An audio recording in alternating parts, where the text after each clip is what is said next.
Kthehemi në studio këtë radhë në rubrikën Opinion.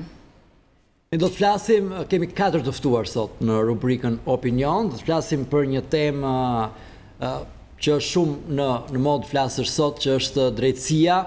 Nuk do të flasim dhe shumë për reformën e drejtësi, por për një aspekt të saj që është përfshirja e gjithë qytetarëve, aksesi i të gjithë njerëzve në drejtësi. Sa akses kanë njerëzit në drejtësi, cilët janë ata që penalizohen, cilët janë ato që nuk afrohen as dot deri tek dyert e drejtësisë për të marrë procesin që meritojnë. Pra, pikërisht për këtë gjë, Bashkimi Evropian ka pasur një projekt në Shqipëri, një projekt 4 vjeçar që vazhdon nga 2016 deri në 2019, i quajtur përfshirja e shoqërisë civile për një sistem drejtësie funksional dhe të barabartë për të gjithë në Shqipëri, i financuar nga Bashkimi Evropian si shash, i zbatuar nga Save the Children në Shqipëri dhe Qendra e Shërbimeve dhe Praktikave Ligjore të integruara. Janë 34 organizatat ndryshme jo fitimprurse, të cilat kanë krijuar një koalicion drejtësi për të gjithë, që quhet, dhe që merret pikërisht me këtë problem. Ka shumë njerëz nga shtresat ndryshme, nga grupet ndryshme shoqërore të marginalizuar, të cilët nuk kanë as informacionin e dur se si të shkojnë drejt një procesi gjyqësor, nuk kanë as një farë asistence. Ne nuk kemi shumë praktika të asistencës falas për njerëzit të cilët nuk kanë asnjë mjet për të paguar një avokat, për shembull, nuk din asnjë nga të drejtat e tyre, nuk din si shkohet drejt një procesi gjyqësor.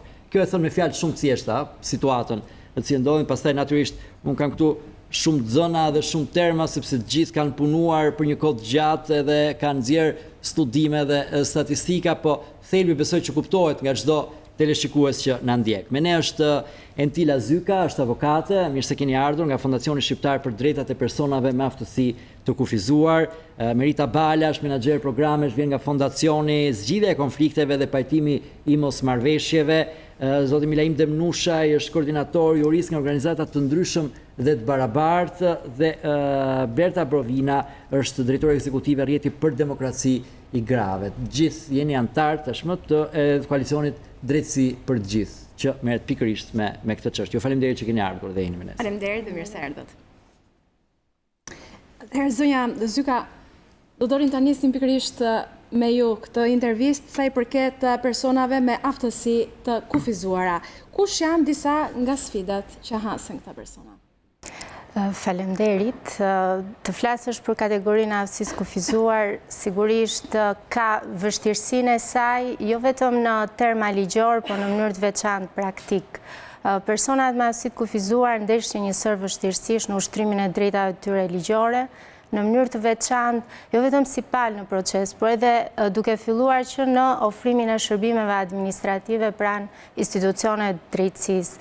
Dhe kjo besoj të gjithë si qytetarë shohim që vetë qyteti ynë ka ato mangësitë e tij në përshtatshmërinë ndërtimore, ndërkohë për të shkuar më tej edhe pranë godinave të institucioneve. Sigurisht, jo vetëm institucionet e drejtësisë, por gati gjitha institucionet publike kanë një sër problematika në aksesin fizik, sa i përket mungesës rampave apo platformave të pjerta të cilat ndihmojnë individët për të hyrë brenda në institucion. Vazhdojnë të probleme, se ka vite që flitet për këto rampat. Prapë s'ka. Ka disa përmirësime të vogla, të paktën gjykata e Tiranës, pjesa e gjykata e Rrjeti gjyqësor Tiranë, ka bërë disa përmirësime në fakt, qoftë për pjesën e vendosjes së rampave, ka një ashensor, po ndërkohë ka institucione të tjera që mungon vetë rampa, mungon ashensori, dhe kjo bën të pamundur ndonjëherë që vetë personi me aftësi të kufizuar ta ketë pamundur të marrë pjesë personalisht në seancën gjyqësore. Nga ana tjetër, jo vetëm personat me aftësi të kufizuar fizike që janë përdorues të karrikes me rroda, por edhe personat e tjerë të cilët kanë aftësi të kufizuar të themi ndijore, në mungesë kufizim ose mungesë të shikimit, apo nuk flasin dhe nuk dëgjojnë. Sigurisht dhe kjo është një problematikë shumë e madhe, pasi kanë mungesë në ofrimin e informacionit ose formateve të përshtatura për ta. Shpeshherë mungon edhe interpreti gjuhës së shenjave, që është shumë i rëndësishëm gjatë procesit gjyqësor, por unë vëtheksin sidomos edhe të shërbimet administrative, pasi gjithë pak a shumë na duhet të vëmë të paktën një herë në gjatë punës sonë të përditshme që të kemi kontakt me gjykatën, qoftë në marrjen e një vërtetimi apo dorëzimin e një kërkese të thjeshtë. Cilat janë disa nga masat e ndërmarra me ndërhyrjen tuaj?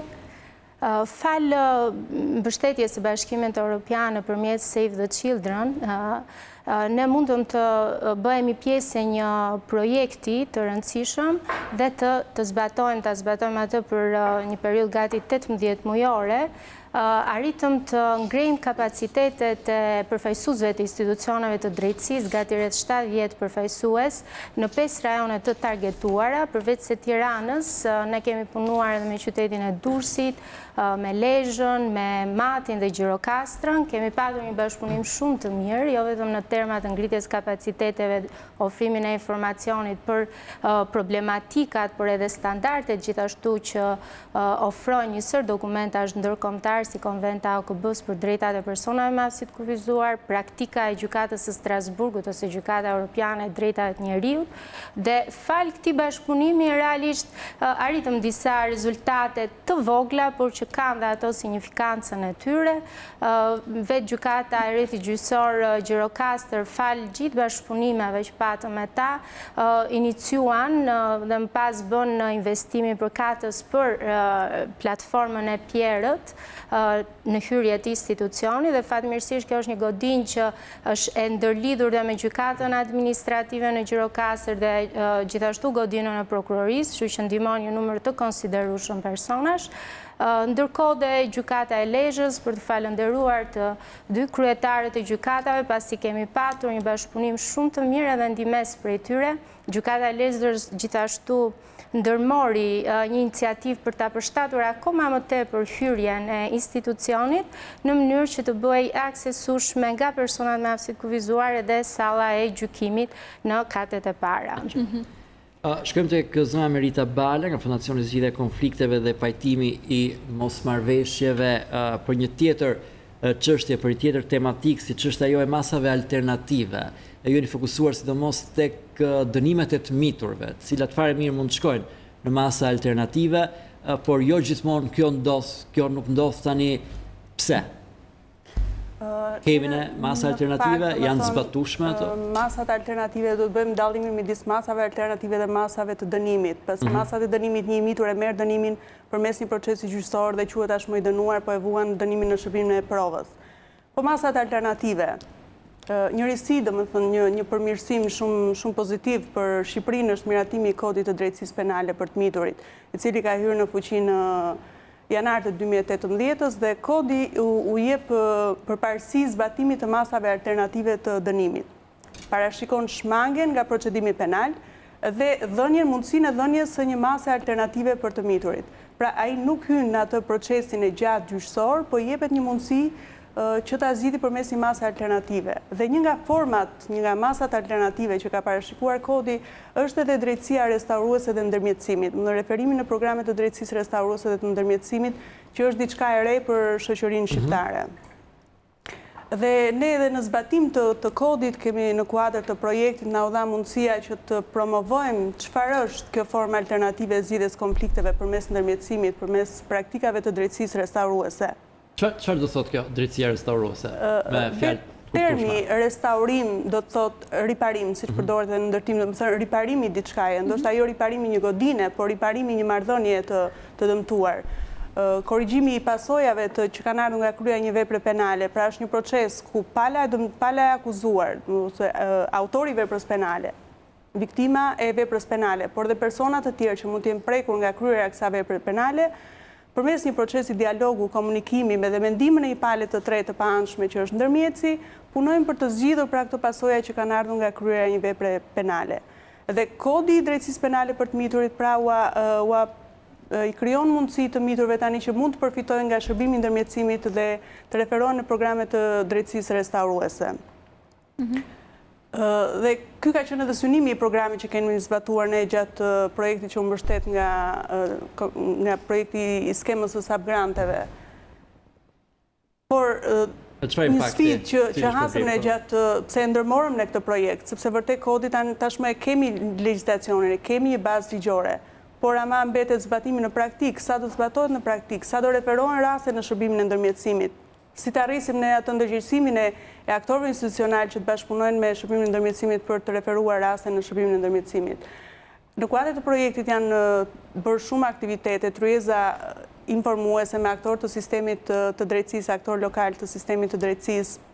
Janë bërë trajnime në bashkëpunim me shkollën e magjistraturës për trajnuar gjyqtarët, prokurorët, për rritjen e parashikuar në kodin e drejtësisë penale për të miturit dhe për rritjen e kësaj mundësie për të referuar sa më shumë raste në shërbimin e ndërmjetësimit. Një komponent tjetër ka qenë edhe trajtimi i rasteve përmes shërbimit të ndërmjetësimit dhe praktikave të drejtësisë restauruese. Përmes projektit është mbështetur shërbimi i ndërmjetësimit në rreth 115 raste të ofruara. Por zbatimi i projektit përsëri ka vënë në dukje disa sfida të tjera. Njerëzit, opinioni publik nuk është shumë i ndërgjegjësuar për këtë mundësi që ekziston për të miturit, që një mitur ka mundësi të shmanget nga procesi penal dhe të referohet në një program të ndërmjetësimit dhe atëherë procesi penal për atë të mitur quhet i mbyllur, nëse arrihet një marrëveshje me palën tjetër. Ende ekziston një hezitim i aktorëve institucional për të referuar raste në shërbimin e ndërmjetësimit. Numri i rasteve të referuara nga gjyqësori, nga prokuroria dhe nga gjykata është shumë i ulët në krahasim me numrin e rasteve të trajtuar. Ne kemi vetëm 10 raste që janë referuar nga prokuroria e Elbasanit, por në rrethet e tjera ende, domethënë mbetet shumë për të bërë që të kemi raste të referuara nga gjykata dhe nga prokuroritë e rretheve përkatëse. Një sfidë tjetër është mos buxhetimi i shërbimit të ndërmjetësimit. Shërbimet për të miturit sipas kodit duhet ofrohen të gjitha pa pagesë.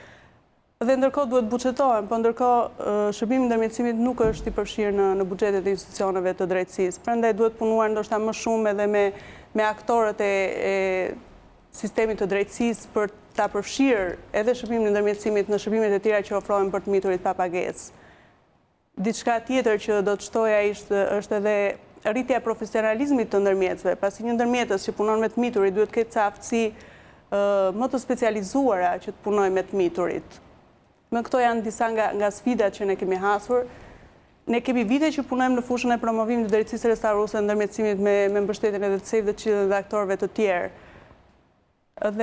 Por mbetet ende rezultati kryesor është përfshirja në kod e këtyre masave e drejtësisë restauruese dhe ndërmjetësimit. Tani mbetet ende për të bërë që të kthehet në një praktikë të zbatueshme. Faleminderit. Zoti Demnushaj, duke qenë se jeni jurist i organizatës të ndryshëm dhe të barabartë, një ndër kategoritë në fakt më vulnerabël që preken në mënyrë të drejtë për drejtë janë viktimat e veprës penale. Cilat janë në fakt disa nga sfidat dhe si keni adresuar ju këto çështje dhe çfarë rekomandoni që ka nevojë të përmirësohet këtu? Po, në fakt, është e vërtet, viktimat e veprës penale, dhe këtu kemi parasysh viktimat e dhunës, viktimat e trafikimit, viktimat e abuzimit, viktimat e mitura, janë kategoria që mbartin mbi kurriz problemet, dëmet dhe pasojat e krimit dhe dhunës dhe shfrytëzimit të ushtruar ndaj tyre. Dhe vështirësitë janë të shumta. Kur flasim për qytetarët në përgjithësi, aksesi në drejtësi është ajo çfarë do të mundsonte një drejtësi të vërtetë për ta, por kur flasim për këtë kategori vulnerabël, vështirësitë shumë fishohen. Sistemi ynë i drejtësisë, për më tepër nga mënyra se si zbatohet, është i orientuar, vazhdon të jetë i orientuar tek autori i veprës penale dhe më pak tek viktima. Në fakt kanë ndodhur ndryshime dhe është për të përshëndetur që është adresuar edhe pjesa e aksesit në drejtësi për viktimat e veprës penale në kuadër të paketës ligjore të kaluar tashmë të reformës në drejtësi, por sërish legislacioni për viktimat dhe unë po marr si shembull, meqense se organizata që unë përfaqësoj, organizata të ndryshme të barabartë, ka një eksperiencë të gjatë në trajtimin e viktimave të trafikimit, po marr shembullin e viktimave të trafikimit. Për mbrojtjen e tyre ka mekanizma, ka strategji, ka plane veprime, ka dispozita të veçanta në ligje të ndryshme, por marrë në tërësi ligji, kuadri ligjor mbetet sërish i fragmentuar, i copëzuar dhe nuk garanton një mbrojtje efektive për viktimat e veprës penale. Për të mundësuar drejtësi për të garantuar mbrojtje të viktimave, ne duhet të kthejmë syt nga riparimi i dëmeve, siç tha edhe zonja Merita, i pasojave dhe i problemeve të krijuara nga krimi dhe nga dhuna e ushtruar ndaj tyre, dhe këtë e garanton një drejtësi që vendos në plan të parë viktimat. Në fakt, fal edhe projekti që ne kemi zbatuar, por edhe kërkimeve që kemi bërë ndër vite, kemi kuptuar që për viktimat e trafikimit, bindja jonë është që është i domosdoshëm një ligj i veçantë, që do t'i bashkonte në një instrument të vetëm të gjitha normat, të gjitha të drejtat, dhe do të garantonte më shumë një mbrojtje efektive për këta.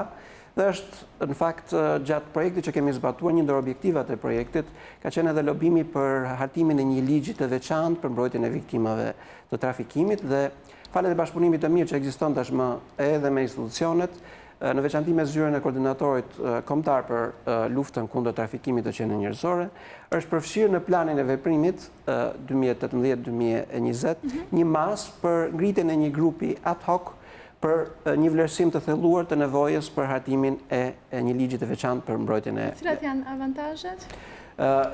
Bindja jonë është që ky ligj është i domosdoshëm, dhe në fakt ka filluar puna edhe në bashkëpunim me zyrën e koordinatorit kombëtar për ngritjen e këtij grupi ad hoc. Gjithsesi ne do të presim edhe rezultatet dhe analizën që do të bëj ky grup, por avantazhet e një ligji të veçantë janë të shumta në bindjen tonë.